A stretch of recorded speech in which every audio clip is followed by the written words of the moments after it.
तो 20 को सवाल मचाई बवाल में स्वागत करता नहीं आप लोगों का। तो चली देर नहीं करके है और इस शुरू करके है यानी बोनस सवाल जिसका आंसर हम लोग पहले से आपको दे देते हैं। बताइए who was the leader of Pagalpanthi rebellion.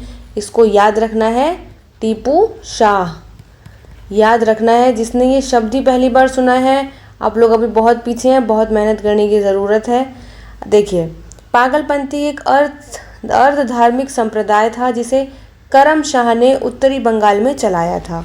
उनके पुत्र टीपू शाह ने ज़मींदारों के अत्याचारों के खिलाफ किसानों का नेतृत्व किया और 1825 में शेरपुर पर कब्जा कर लिया था।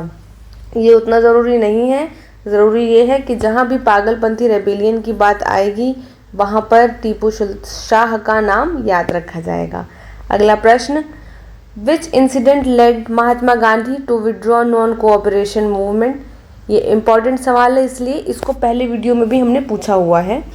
तो इसका ऑप्शन देखिए, जलियांवाला बाग मैसेकर, चौरी चौरा कांड, ककोरी षड्यंत्र या कॉन्स्पिरेसी या फिर गांधी इरविन समझौता। तो इसका उत्तर है बी, चौरी चौरा कांड।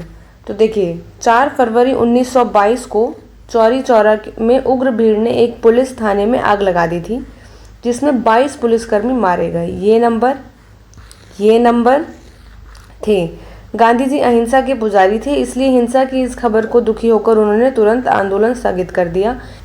अगला प्रश्न, who was the first women president of Indian national Congress. पिछली वीडियो में मैंने एक्सप्लेनेशन में इसका आंसर बताया था, तो जिसने मेरी पिछली वीडियो देखी है वो इसको ज़रूर बताएं। और ये सवाल बहुत इंपॉर्टेंट है क्योंकि बहुत बार बीपीएससी ने इसको पूछा हुआ है। तो भारतीय राष्ट्रीय कांग्रेस की पहली महिला अध्यक्ष कौन थी। सरोजनी नायडू, एनी बेसेंट, नेली सेन गुप्ता या फिर अरुणा असफ अली। तो इसका उत्तर है ए, महिला ना, अच्छा प्रथम महिला। इसका उत्तर है बी, एनी बेसेंट। और जो सरोजनी नायडू हैं वो प्रथम भारतीय महिला हैं और जो एनी बेसेंट हैं वो प्रथम महिला हैं जो कांग्रेस की अध्यक्ष रहीं आईएनसी की। तो देखिए एनी बेसेंट ने 1917 के कलकत्ता अधिवेशन में अध्यक्षता की थी। आपसे पहली भारतीय महिला अध्यक्ष पूछा जाए तो हाँ देखिए, ठीक है। और हाँ, सरोजनी नायडू 1925 कानपुर अधिवेशन और एनी बेसेंट 1917 कलकत्ता अधिवेशन। चलिए, who was the founder of Shunga dynasty. Shunga वंश का संस्थापक कौन था। ऑप्शन, पुष्यमित्र शुंग, अग्निमित्र, वसुमित्र या फिर देवभूति। इसका उत्तर है ए, पुष्यमित्र शुंग। देखिए पुष्यमित्र शुंग मौर्य सम्राट बृहद्रथ का सेनापति था। उसने बृहद्रथ की हत्या करके 185 ईसा पूर्व में शुंग वंश की नींव रखी थी। वह कट्टर ब्राह्मण धर्म का अनुयायी था और उसने 2 अश्वमेध यज्ञ भी किए थे। अगला प्रश्न, in which year was the All India Trade Union Congress founded. Akhil Bharatiya Trade Union Congress की स्थापना किसने की। इम्पॉर्टेंट सवाल है, मार्क कर लीजिए, ये पूछा जाता है। इसका ऑप्शन 1918, 1920, 1924 या फिर 1929। इसका उत्तर है 1920 याद रखना है। देखिए और क्या याद रखना है कि 21 अक्टूबर 1920 को बम्बई में स्थापना हुई और इसके पहले अध्यक्ष लाला लाजपत राय थे। ये सबसे इम्पॉर्टेंट है। लाला लाजपत राय याद कीजिए प्लीज़, बहुत इम्पॉर्टेंट है। Lala Lajpat Rai All India Trade Union Congress के पहले अध्यक्ष थे।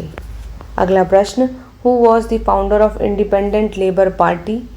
Option, M N. Roy, B R. Ambedkar, Lala Lajpat Rai, Jagjivan Ram. Independent Labour Party के संस्थापक कौन थे। इसका उत्तर है B R. Ambedkar. Doctor B R. Ambedkar ने 1936 में इस पार्टी की स्थापना की थी। यह पार्टी दलितों, मजदूरों और किसानों के सामाजिक और आर्थिक अधिकारों के लिए लड़ती थी। अगला प्रश्न, who is known as the light of Asia. बहुत अच्छा सवाल है ना, इम्पॉर्टेंट। जिसको नहीं पता है वो प्लीज़ जान लीजिए, इसके बाद ऐसा ना हो कि आपको ना आता हो। तो इसका ऑप्शन है महात्मा गांधी, गौतम बुद्ध, महावीर स्वामी या फिर अकबर। तो इसका उत्तर है गौतम बुद्ध। गौतम बुद्ध को उनके ज्ञान और शांति के संदेश के लिए एशिया का ज्योतिपुंज कहा जाता है। एडविन अर्नाल्ड ने द लाइट ऑफ एशिया नामक पुस्तक भी लिखी है जो बुद्ध के जीवन पर आधारित है। तो द लाइट ऑफ एशिया पुस्तक किसकी है? एडविन आर्नाल्ड की। इसमें किसकी बात की गई है? तो बुद्ध की। एशिया का ज्योतिपुंज किसे कहा जाता है? तो गौतम बुद्ध को। अगला प्रश्न, the Sadaqat Ashram in Patna was established by, double star लगाइए, बहुत इंपॉर्टेंट प्रश्न है क्योंकि इसमें पटना का जिक्र है। तो ऑप्शन देखिए, पहले सवाल पढ़िए, पटना में सदाकत आश्रम की स्थापना किसके द्वारा की गई थी? ऑप्शन, डॉक्टर राजेंद्र प्रसाद, मजहरुल हक, जयप्रकाश नारायण या सच्चिदानंद सिन्हा। तो इसका उत्तर है बी, मजहरुल हक। याद रखना है, सदाकत आश्रम की स्थापना किसने की है? तो मजहरुल हक ने की है। असहयोग आंदोलन के दौरान मजहरुल हक ने दीघा पटना के पास सदाकत आश्रम की स्थापना की थी। यह बाद में बिहार में स्वतंत्रता सेनानियों का मुख्य केंद्र और डॉक्टर राजेंद्र प्रसाद का निवास स्थान भी बना। अगला प्रश्न, who among the following called 1857 revolt as the first war of Indian independence? निम्नलिखित में से किसने 1857 के विद्रोह को भारतीय स्वतंत्रता का प्रथम युद्ध कहा था? अब तक जितने भी सवाल पूछे गए हैं सारे के सारे कभी न कभी बिहार सरकार द्वारा ही उनकी परीक्षाओं में पूछे गए हैं, तो ये सारे इंपॉर्टेंट हैं। ऑप्शन देखिए, VD. Savarkar, RC. Majumdar, SN. Sen या फिर बेंजामिन डिज़राइली। इसका उत्तर है आसान, ए, वी.डी. सावरकर। विनायक दामोदर दास सावरकर ने अपनी पुस्तक the Indian war of independence 1857 में इसे सुनियोजित स्वतंत्रता संग्राम बताया था। इससे पहले अंग्रेज इसे केवल एक सैनिक विद्रोह कहते थे। अगला प्रश्न, who was the first president of Bihar socialist party formed in 1934? 1934 में बनी बिहार सोशलिस्ट पार्टी के पहले अध्यक्ष कौन थे? बिहार का नाम जुड़ गया है, स्टेट स्पेसिफिक सवाल है, इसलिए ये सवाल बहुत इंपॉर्टेंट हो जाता है। ऑप्शन देखिए, जयप्रकाश नारायण, आचार्य नरेंद्र देव, राम मनोहर लोहिया या फिर अब्दुल बारी। तो इसका उत्तर है बी, आचार्य नरेंद्र देव। 1934 में पटना के अंजुमन इस्लामिया हॉल में इस पार्टी का गठन हुआ। आचार्य नरेंद्र देव इसके अध्यक्ष और जयप्रकाश नारायण इसके सचिव बने। ठीक है, तो बिहार सोशलिस्ट पार्टी सबसे पहले 1934 में बनी। इसके अध्यक्ष बने आचार्य नरेंद्र देव और सचिव कौन बने? सचिव बने जयप्रकाश नारायण। ये 4-5 पॉइंट हैं जो इस सवाल के लिए, इस टॉपिक के लिए आपको याद रखना है, इम्पोर्टेंट याद करना है। ठीक है, अगला प्रश्न, which Delhi sultan introduce the market control policy? ठीक है, विच दिल्ली सुल्तान, किस दिल्ली सुल्तान ने बाजार नियंत्रण नीति लागू की थी? ऑप्शन, बलबन, अलाउद्दीन खिलजी, मोहम्मद बिन तुगलक या फिर जलालुद्दीन खिलजी। तो इसका उत्तर है बी, अलाउद्दीन खिलजी। ठीक है, अलाउद्दीन खिलजी ने अपनी विशाल सेना के भरण पोषण के लिए वस्तुओं की कीमतें तय कर दी थीं। उसने शहना-ए मंडी, इम्पॉर्टेंट वर्ड, बाजार अधीक्षक की नियुक्ति की थी ताकि कोई भी व्यापारी तय दाम से ज़्यादा ना वसूले। अगला प्रश्न, the Lucknow pact of 1960 was signed between? बहुत अच्छा सवाल है, बताइए। Moderate and extremist, Congress and Muslim League, British and Indians या फिर बोथ ए एंड बी? इसका उत्तर है both A and B. Lucknow अधिवेशन बहुत इंपॉर्टेंट अधिवेशन रहा जो कि 1916 में हुआ। इसमें कांग्रेस के दोनों धड़े यानी नरम और गरम दल एक हो गए। साथ ही कांग्रेस और मुस्लिम लीग के बीच एक ऐतिहासिक समझौता हुआ ताकि मिलकर अंग्रेजों का विरोध किया जा सके।